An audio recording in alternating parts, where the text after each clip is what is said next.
Hello, everyone. So, when doing this assignment, I had a little bit of difficulty coming up with five new technologies. The fact that being a part of the junior ROTC program, our curriculum is written and provided by the Navy, along with, I guess you could say, like a pace guide. And there's little room for deviation, but I do try to implement different methods of technology as often as I can. So, with that being said, my first technology, I guess, that I was selected is Google Earth. We have a team. It's called the Orienteering Team. It utilizes land navigation, maps, a compass, and cadets are supposed to take their map and their compass and navigate through terrain. So what we do, or what I do, is I take Google Earth. Obviously, but my intended audience is the students, um, and I selected it as a method to kind of pre-game the competition, or just make sure the cadets aren't going into the competition blind. I'd like them to be familiar with what the terrain has, in store for them, I guess.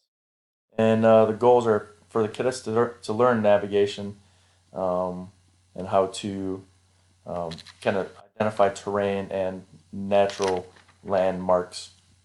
So, uh, handy tool. We last competition was at Tyler State Park in Pennsylvania. So I always start them out here. I'm like, all right, look here. This is where we start. Your starting point is going to be about here, and it changes from year to year. And you never really know where throughout this fairly large area where the different checkpoints are. But I can give them reference. I can utilize this tool here, measure distance and area. So I'll go from, say, the starting point to the very corner of the woods where they'll intersect a trail. And I'll tell them, okay, it's 184 meters. All right, approximately how many steps is that going to take? You have to shoot a bearing, you have to count your steps, so forth.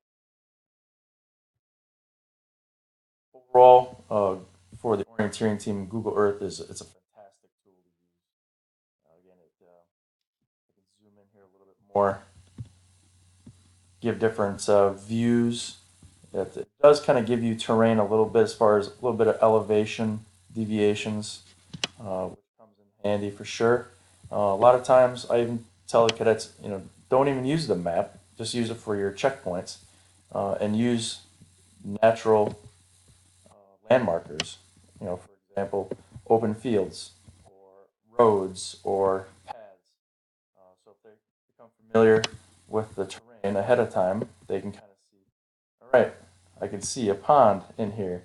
All right, if I run across this pond, this is where I'm at.